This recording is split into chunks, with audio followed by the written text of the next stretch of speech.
My journey into coaching at Heriot has been slightly unique, I suppose, in terms of I've not coached anywhere else within the club. I've been playing for the last 8 years at the club through the Super6 when it first started. But my coaching has been mainly away from Heriot's.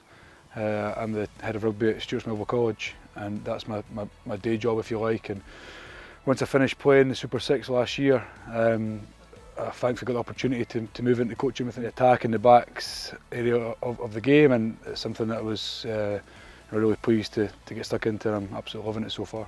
I've had loads of support, and I've been really lucky. I'm still pretty early on in my coaching career, if you like. I'm only 30. I'm still learning as I go every day, and I done my ACL when I was 24, playing for Heriot against Boroughmuir and at Megaland, and from there I got into doing my UKC level 3 at the time, which kind of sparked my interest for coaching. I wasn't doing my job at Stuart Melville in its current role at the time, and done a bit of the Edinburgh district stuff for the regional programme, and then got an opportunity to coach the Scotland under-16 Reds with Brian Eason, who's the current women's coach, and that really gave me the first taste of what that next level of high performance coaching looked like. So I moved on the year after to do the under-16 head coach role when Brian moved on, and then the year after that into the under-18s before COVID came around. So I've been really lucky to have the support I've had from the SRU to kick me on, and it's motivated me to keep on trying to get better and to move forward, and this is hopefully the next step within that journey.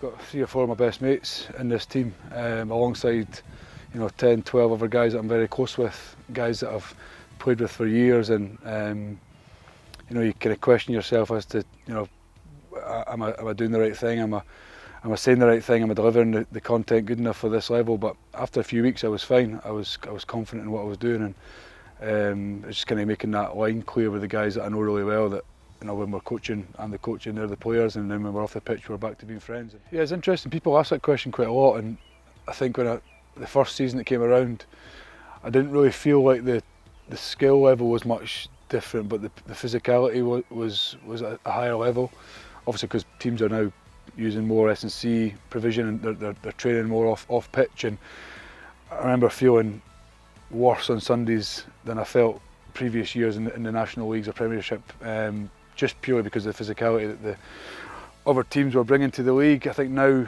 at the stage we're at within the Super6, the skill level is also matched that physicality, and it's became a real challenging league to compete within, and every game's hard. Every team's well prepared. You've got to do your analysis to a level that's above what was before, to ensure you can try and pick off the small areas that other teams are trying to get you with, and also how you can maybe get them. So I think the whole on and off pitch level is increased, to the point where if you're not on the ball, you're not prepared, then you see the results on a Saturday, and I can only see that getting more and more as time moves on.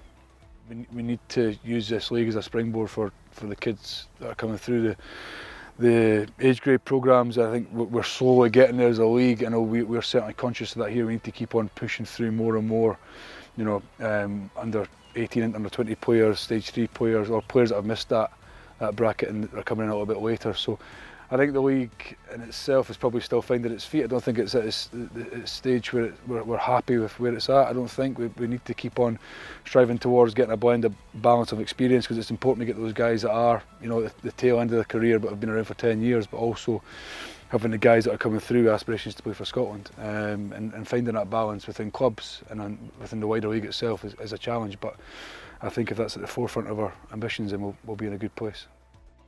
I'm not trying to get too far ahead of myself. I'm conscious I've got loads to learn. It's my first year coaching adults. I want to do really well for the club. That's my only ambition at the moment, is at Heriot Super6, and do as well as we possibly can. Hopefully win the competition. That's our ultimate aim. And then where the next 2 or 3 years take us, we'll see who we go. But I'm not getting too far ahead of myself at the moment. I just want to make sure that we do a good job here, and then what comes in the back of that will be what we